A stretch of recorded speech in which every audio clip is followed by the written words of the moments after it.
Today on the show, we're launching a special 3-part series featuring the nonprofit organization City Year, where you'll hear more about the incredible work being done to help keep students in school and on track to succeed. In this episode, we sit down with Kyle Angelo, Vice President and Executive Director of City Year Seattle-King County. Kyle has been with City Year since 2014 after 15 years in the private sector. The son of a retired fire chief, Kyle grew up surrounded by public service and has a long-standing goal to make a meaningful impact by empowering young people. This is the Career Cue, the podcast focused on helping you navigate the signals in your career to keep you growing and moving forward in business and in life.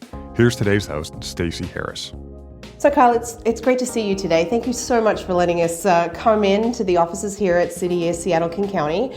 We're actually going to be talking about City Year in general today, but also your role as the Executive Director. So let's get right into it. Thanks for having me. Yeah, absolutely. I want to actually take one step back before we get into where you are today. Let's talk about your professional journey to date. Yeah, I think the theme of my journey has been just when you figure it out, do something that scares you and start over, which we can talk about the effective and efficiency of that. But so I started out wanting to be a firefighter. My dad was a fire chief for 30 years. And so that was sort of all I knew. And for many reasons I won't get into here, I didn't go down that path, and studied finance in college.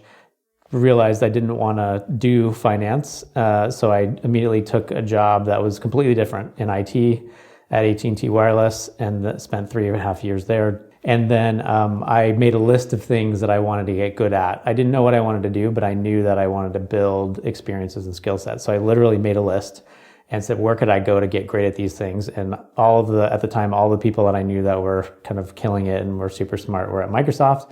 As a community college graduate and a small college graduate, I didn't think that I could get that job, little did I know.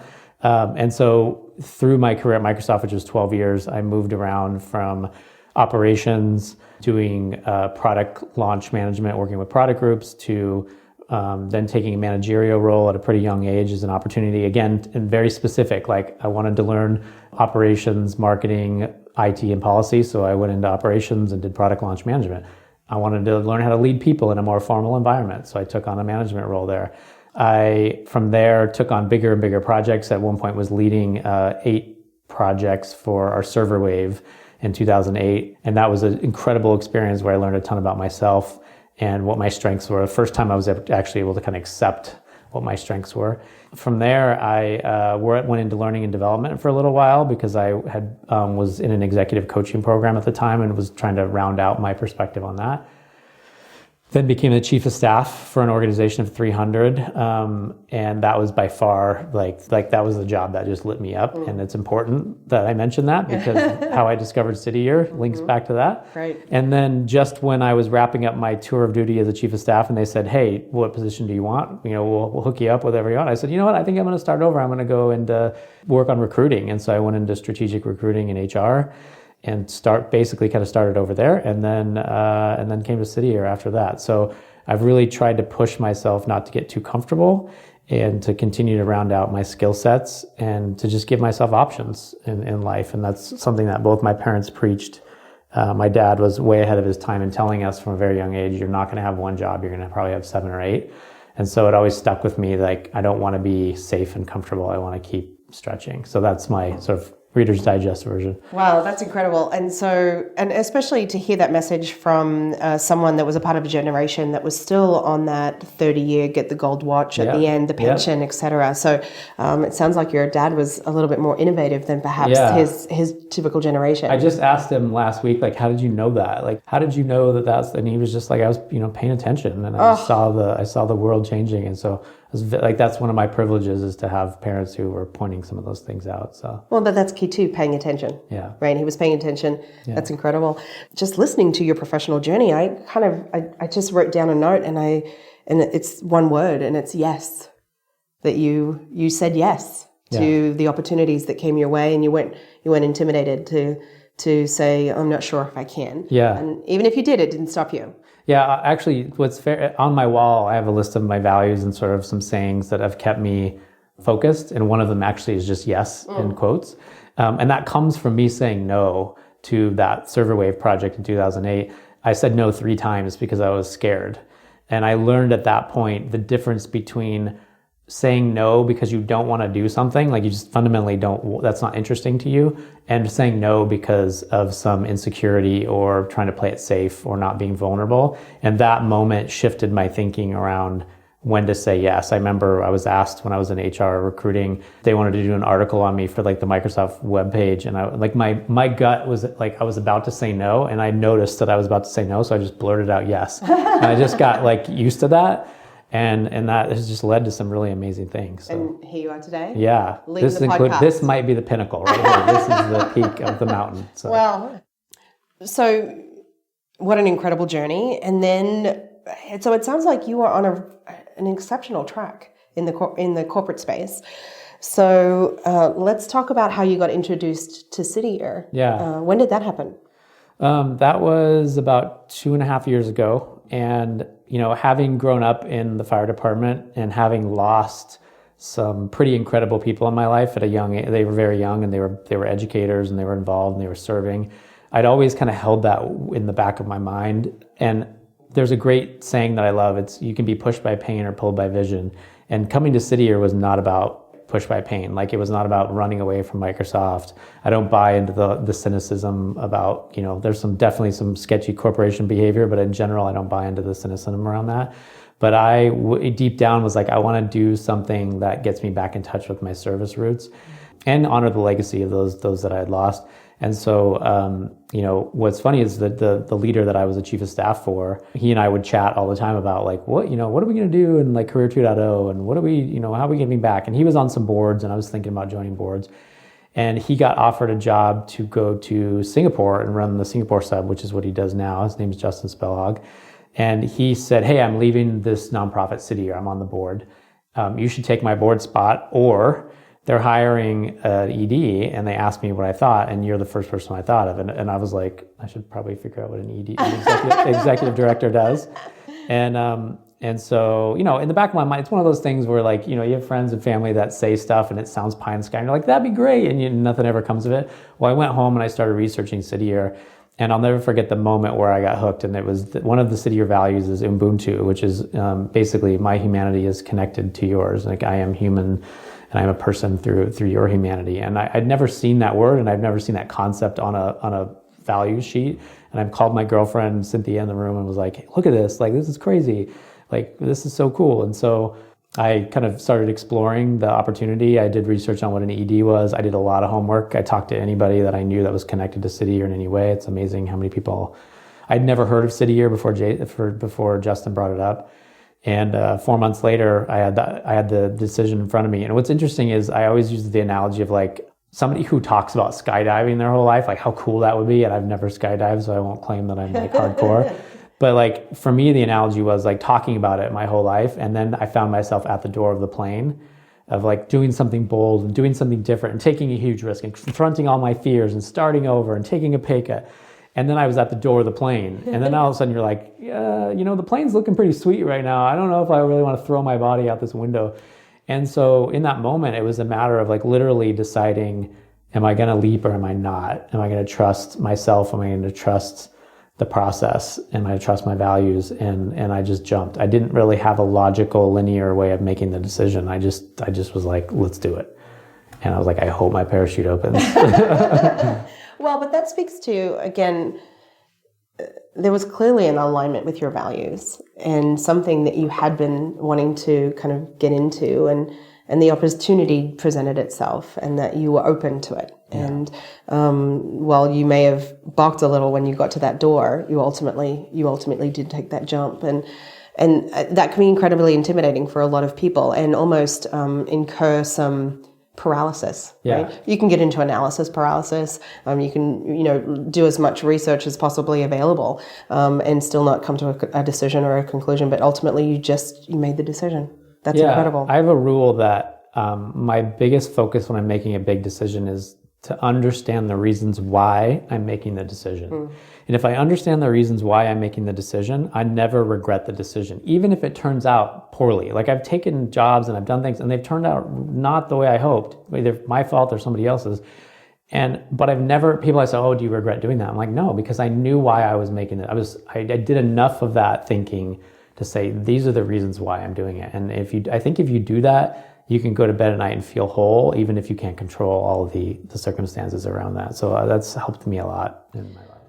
What was your nonprofit experience before City Year? Zero. It was, highly academic. I read a lot of stuff. I donated money. I tried to have a rule that I would do between 5 and 10% of my income to nonprofits, even when I wasn't making a lot. So I hear a lot of excuses about, well, I'm not rich, I don't own a boat. And I'm like, it doesn't take much to really make a difference. So I was very disciplined about that. And then my sister runs a very small foundation called Angel Wings in the South End.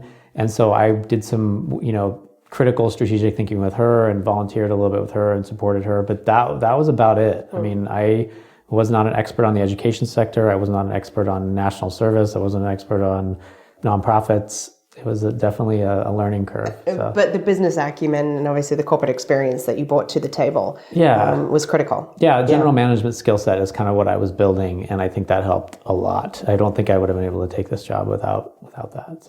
So that actually leads into my next question. What does it mean to be an executive director at City Year? And if you have a typical day, what does that look like? Yeah, I mean, it's cliche, but to say that you don't, but I don't. I think I counted one day, I have up to 500 unique different people that could call me or need something on any given day or that I engage with. In some ways, it's really exciting because there's a very diverse opportunities to engage. And so it's whether it's core members or staff members or city or district or school or donors or the board or champions or, you name it. The list goes on. The list goes on. And it can be like the amount of amazing people that I've met in this job. I sometimes feel not worthy to sit down with some of them because I find myself sitting across from amazing leaders who have built the city.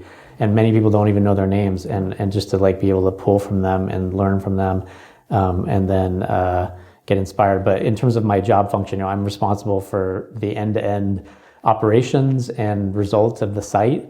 I get to do that with 20 other incredible staff members and then a board that I wouldn't be standing up straight without. So I think that is a huge thing. I never wake up in the morning thinking, I got to do this on my own. I have really, really smart people. And I think that's one thing that admittedly, maybe I didn't appreciate, and I don't think a lot of people appreciate, especially in the private sector, is just how hardworking, intelligent, and capable a lot of the people in the nonprofit sector are. They don't need your sympathy. They're very smart. They've chosen this path, and it takes a lot of courage to do that and to take the path least traveled. And so I was honestly shocked when I came in, the amount of amazing talent. Any one of those people could have run with anybody that I worked with at Microsoft. Mm-hmm. And so really, really lucky and fortunate to have that.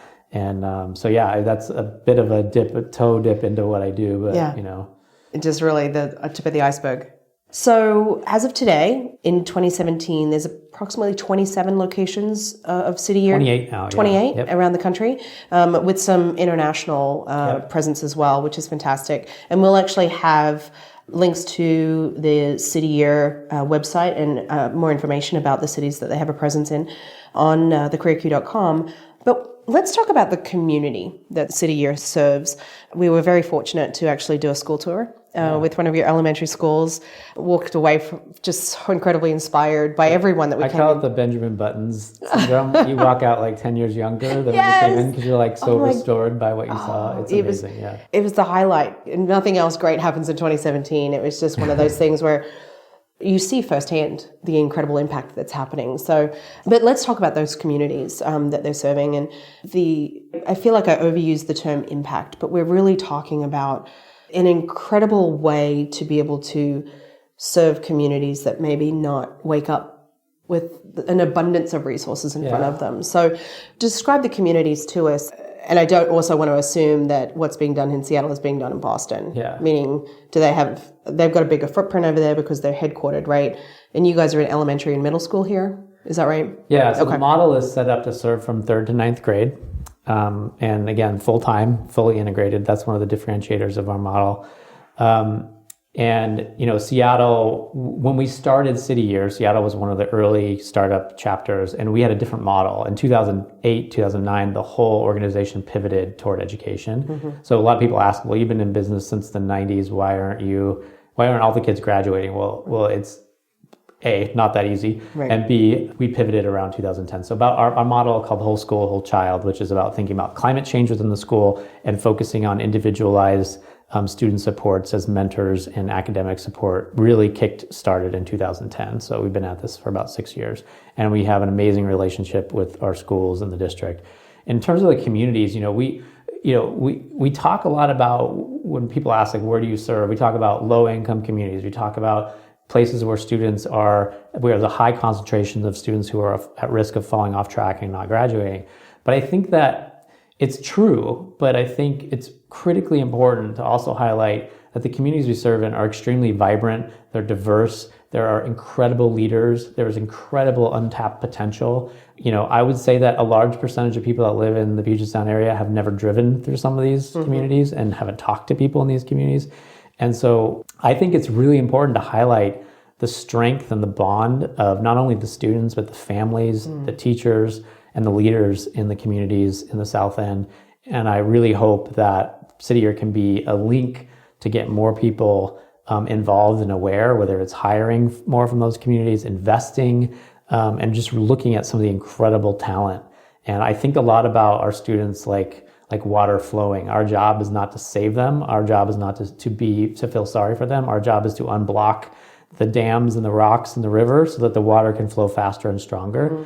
And it's about restorative action, not sympathy. When you talk to Corps members, when you talk to teachers, when you talk to students, that's what you get. You get, those little kids are as powerful and as capable as any other kid in the city. Pick a school.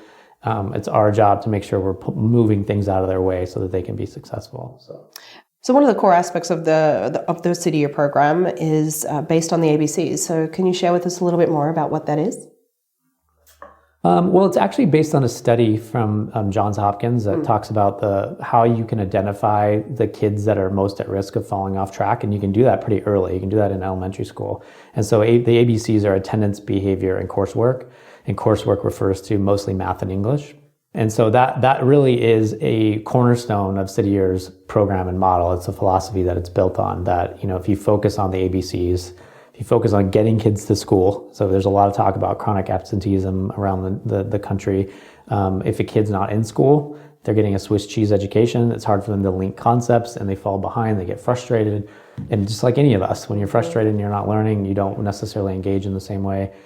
Behavior is about meeting kids where they are, and that's a big part of what we do, is mentoring and what we call social emotional behavior supports for kids, teaching them in a restorative way what's going on within themselves and helping recognize that and creating positive outlets for that. And that happens through trusted, compassionate relationships with adults, which Corps members can do. I think of them as like the cool uncles and aunts in the schools, and that's sometimes how kids look at them. And then the coursework is about about academic intervention, but it's also about how do you link a student's belief in themselves to how academics can be a pathway to success and to fulfilling their dreams. And so most people that I talk to want to lead with data. They want to lead with like statistics about, math and English. And that is super important. And we are data nerds here. We love our data. But for me, the biggest lesson has been that if you cannot reach a student, if you cannot build trust with a student, if you cannot see them, like, I see you, I'm going to meet you where you are. And through that process, I'm going to help you connect to academics. But first, we're going to focus on you. We're going to focus on that relationship. You can put academics aside, because that behavior, that mentoring, and that trust is 10 times as important. Because once you do that, the academics become a little bit easier. Yeah. I won't say they're easy. My Corps members would kill me, but it gets easier. Yeah. Well, and trust is the key there, right? And building that relationship and making sure that those children feel like they have another trusted source or adult in their life that will be that'll be in their corner, right? And want nothing but the truly best for them. So, Kyle, you spoke about data-driven decisions, but also about the importance of the connection with the individual students. So let's actually talk about some of the results. Let's start with quantitative, the data. So what are some of the quantitative results that you've seen through the work that's been done here at City Year? Yeah, I think the place that I would start for that, especially for those that are really like religious about like hardcore data, is there's actually been 2 national studies done over the past few years. One was released about a year ago, and it demonstrated between schools that have city year and schools that don't, that on average, the schools with city year the students show 2 to 3 times more improvement in math and English and than the schools that don't. And it actually added up to about a month of additional supports for students by having city year in the school. So that was one study, and that was out on Education Week, so folks can find that if they don't believe me. And then the second one is actually part of I guess they call it a coalition and partnership between communities and schools, Johns Hopkins University, and City Year, and it's a program called Diplomas Now. And it was actually a double-blind study that is actually in the first phase. There's going to be 2 or 3 phases of it. And the first phase actually showed statistically significant results of Diplomas Now, and only 9% of double-blind kind of studies at that level in education show statistically significant results. So those are 2 sort of national validations of the 3,000 core members that are serving across the country right now, which I always start with that. Yeah. And then locally, we look at things like the rate of student growth. We look at attendance. We actually have a pilot for a kind of a check-in assessment that's related to behavior called DESA. And so we do both lead and lag measurements with students, and we partner with the district and our schools on how we do those measurements, making sure that they're integrated into the school culture so that we're not like adding too much more on kids.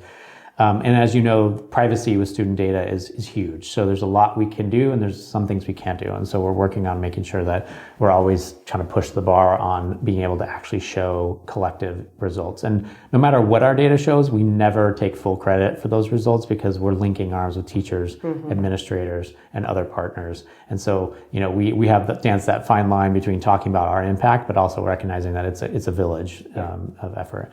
And then, PartnerSat is another one, having come from Microsoft, one that I really care about. And we're consistently in the 90% for both teachers and principals, and I'm really proud of that. And so the relationships at the school level are paramount because we cannot do our work without really strong relationships and communication with our partner teachers and our principals. So that's great. There's a couple examples. Yeah. So let's talk about the qualitative, the stuff that's not necessarily as easy to measure, but has a significant impact as well. Yeah, I mean, I mentioned a little bit ago about the impact of what mentoring and social emotional impact can have with building trust with students. And for me, that's the biggest learning. Like, I came in thinking that it was about academics. And as I said, it doesn't take long to visit a school, sit down with core members, talk to teachers, and to see the transformational impact that it can have on a student who feels disconnected, or maybe they're dealing with issues at home. Some of those issues are very traumatic and can be painful, and being a kid is hard enough when you have privilege,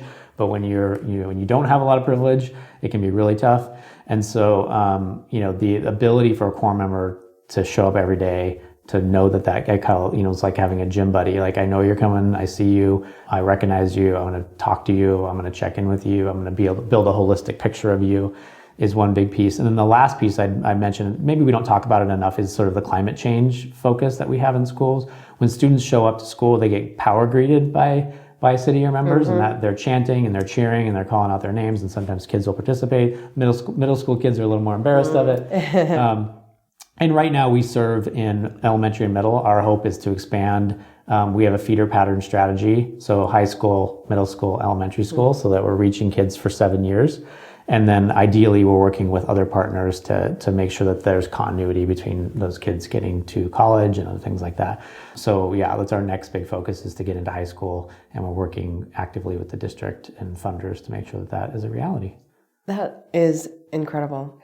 And there's really no way to measure that long-term impact and how these children will be able to carry those experiences for the rest of their lives. Yeah, the way I think about it is, and a lot, sometimes funders that really care about data will have a hard time with this, but I'm like, it's not about telling some inspirational story. It's like, think back on your own life, on somebody who was a catalyst for you, and think about probably how minuscule those moments were, but they had a huge ripple effect on how you thought about yourself, your capabilities, whether you could go to college, whether you could get a certain job, whether you were empowered.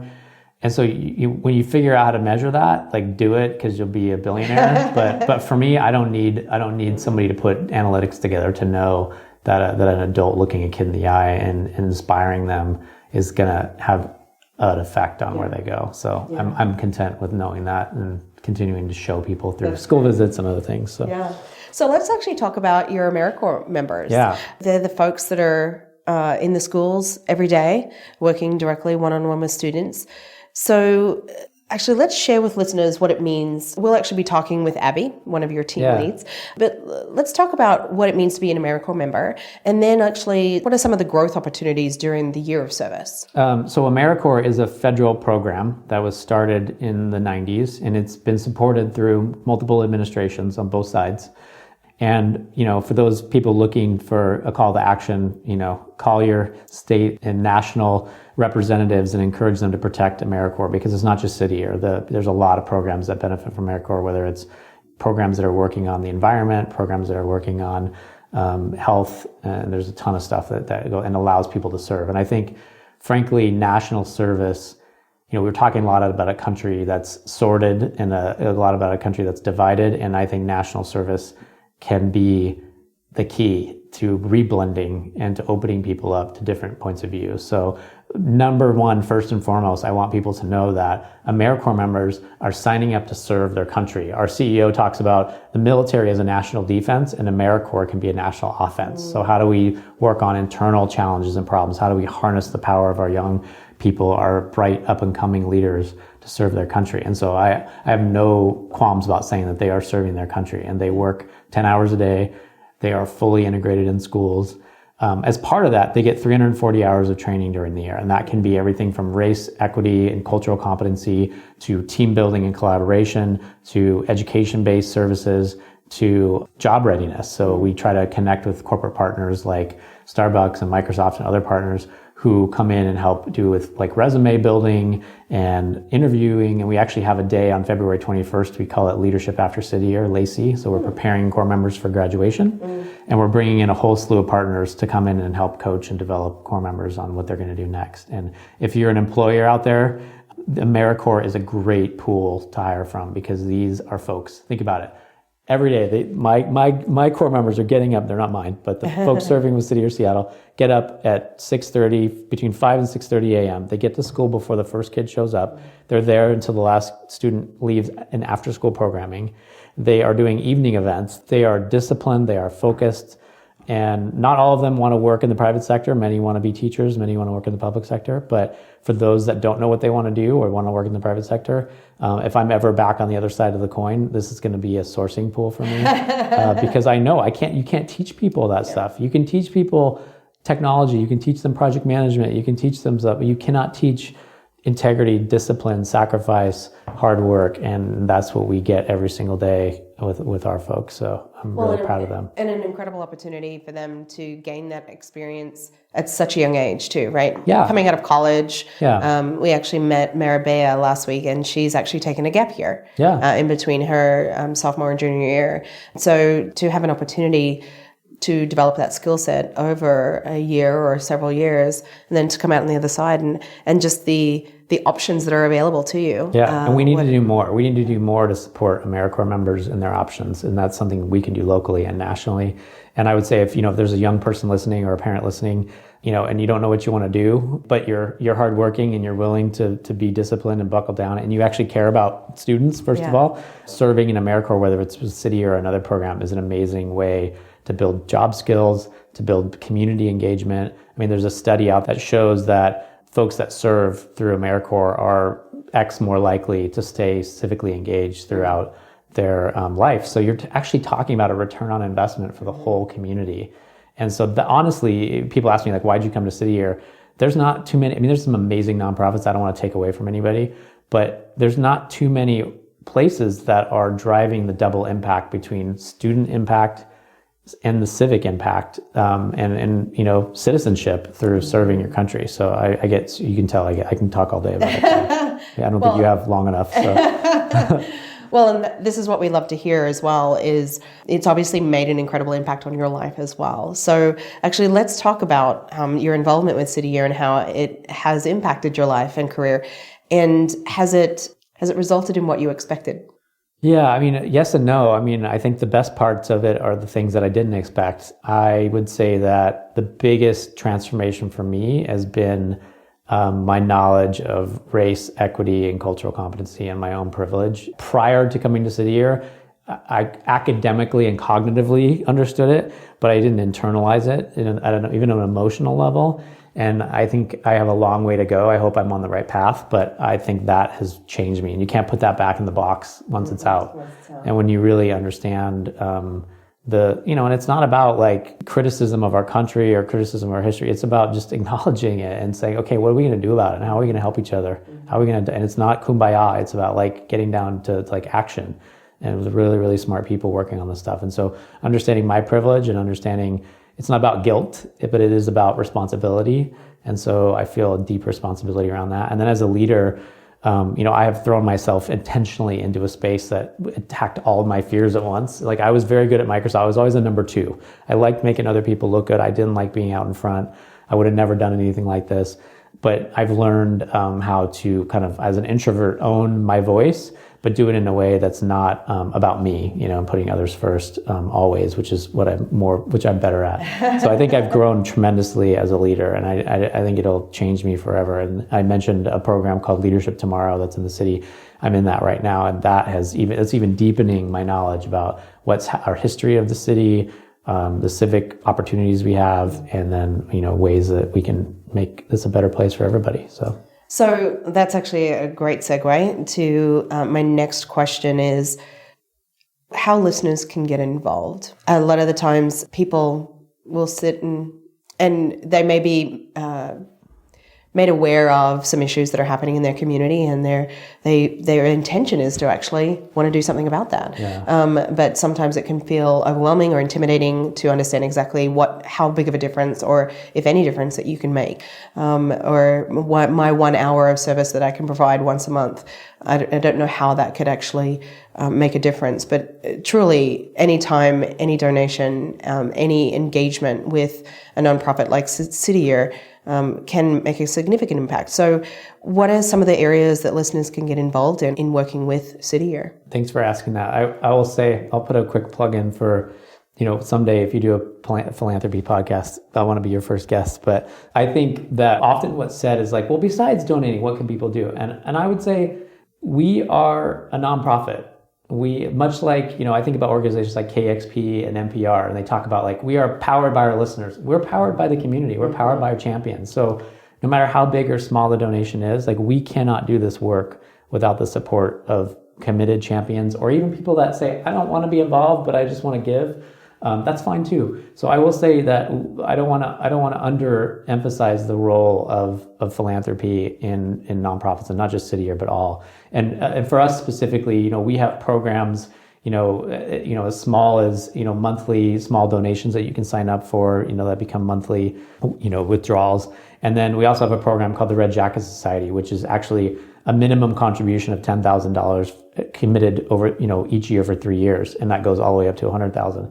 And with that, you get a red jacket. You're indoctrinated into a community of our biggest champions. And I know not everybody can do that, but it's amazing to see how many people who've started on, hey, I gave a $50 donation and I showed up at an event, and now, one person actually is leading our Red Jacket Society efforts, and she was just at an event one day or joined the board. So that's one big thing. The second thing would be, our AmeriCorps members, we have 89 of them, I mentioned this year, and we're hoping to have many more over the years to come. These are young people thinking about the next step in their career, whether they already know they want to be doctors or lawyers or whatever it is, and they want help navigating that field, or folks who don't know. So there's things like mentoring. There's things like we call our stone soup dinners, which are opportunities. In short, all that means is inviting a small group of Corps members to your house or a restaurant, inviting some friends over and having conversations with them about what they're doing, and talking about national service and talking about what they're seeing in schools, and just saying thank you for serving in the community. When new Corps members move to Seattle every July and August, housing is a huge challenge for them. So there's a number of ways that we can support Corps members and make their service easier. So that'll be the second thing. And then the third thing, I'm just going to talk not about City Year. I think that what I've seen in my time coming into the nonprofit sector is what I call sometimes the Kool-Aid man effect. And I see folks who have good intentions and are really smart, but they burst through the wall and they say, here's the solution. This is what you should do. I have this great idea, or this is how I want to help you. That's a beautiful thing, but it's not always in service to the organization. And something I learned a long time ago is that when you want to serve and you want to get involved, it's not about you. It's not about what you want. It's about what that other person or that organization needs. And so I think one maybe plea would be, if you want to get involved, do your homework, reach out and listen and really understand what's going on in communities. There's some amazing organizations in the South End, and they may need your solutions, but I think what they need first is folks who are interested in what they need and what they can do to help, and then adapting to that versus saying, well, if you don't want to do what I want to do, I don't want to get involved.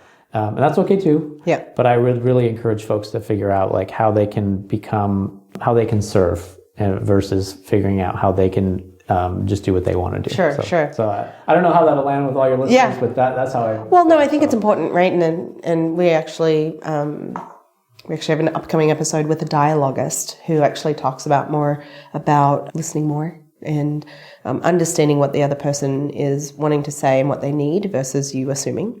So, but I think that's core though to perhaps even, like you said, doing your research, doing your homework.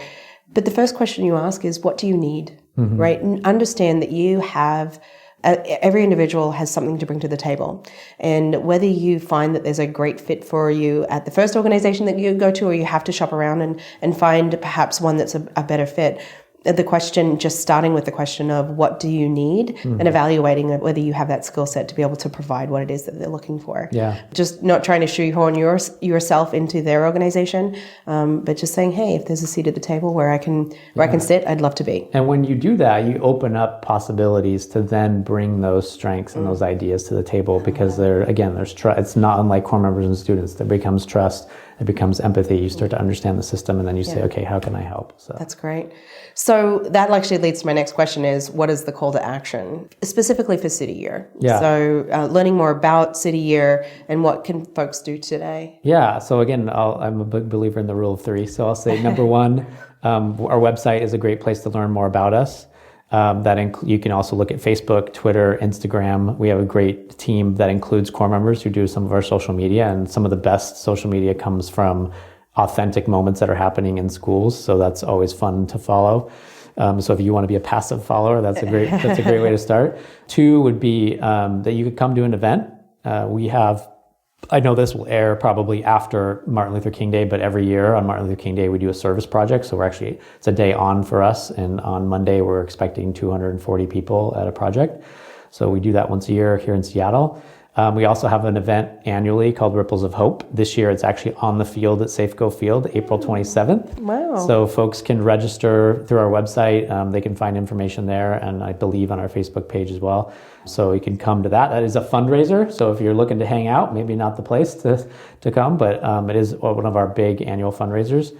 And then third, again, I'm gonna make a plug for the call to action being, last night, if you were listening to Obama's farewell speech, he talked about the great sort. And I think one of the ways that we can unsort is by driving to communities that we're unfamiliar with, by reaching out to schools that our kids don't go to, by really reading about the issues and the needs in the communities that we serve in, specifically in the South End, and get involved and get uncomfortable. Go have conversations with people that are outside your circle. Go have conversations with people that are outside of your beliefs, and you will be amazed by what we can do together if folks do that. So I'm a systems thinker, so I can't just plug City Year. I gotta think bigger. I love that though, right? Because if we focus too much in on one, we're blocking ourselves off to other opportunities. And it's about serving community and making others great. That's great. So as we round out the conversation today, Kyle, and we could talk for hours about this stuff. I certainly could. Yeah, I love it. What is one thing that you want our listeners to take away about City Year? Yeah, I mean, one thing I didn't say is like what compelled me about City Year more than anything is this idea of multiple generations in service to each other. Like we have board members serving staff members serving core members serving students. And if you think about what we need for the future, whether it's people thinking about employees, in the future and more college graduates, whatever it is, there's nothing more pure, there's nothing more authentic, and there's nothing more powerful than the relationship between somebody who is serving their country and goes in and is willing to meet and connect with a student to invest in them and to help them reach their potential. And that, at the end of the day, all the statistics, all the marketing, all that other stuff, that's what it's about. And why would you not want to support that? And whether that's City or someone else that may be doing something similar. I mean, the difference for us is that we are full-time every day, 9 months a year, all the time. We are a continuum part of a student's life. And so I love that. That's what gets me up out of bed every day. And trust me, there's some days where it's hard, and you keep going because that's what it's about. And that's what we need. And I hope we get more people involved with that. So. Well, I love that you said it's what gets you out of bed every day, because quite often, especially in corporate America, you hear the question, what keeps you up at night? We need to concentrate on what gets us up every day. So this has been a fantastic conversation. Thank you so much, Kyle. Yeah. We love City Year. We love everything that's happening. We want to get more involved, and starting off with providing the platform just to get the message out there is something that we feel honored that we can do. So we'll have plenty of information about City Year on thecareerq.com, so check out the show notes and plenty of links to all the ways that you can get involved. So we'll wrap things up today, but we will catch you next time on thecareerq.com. Thanks, Kyle. Thanks for listening to today's episode. Be sure to head on over to thecareerq.com, where you can get more information, show notes, and related articles to today's topic. Also, if you like what you're hearing, head on over to iTunes, subscribe to the podcast, and make sure you leave us a rating and a review. We'd love to hear your feedback. Thanks again.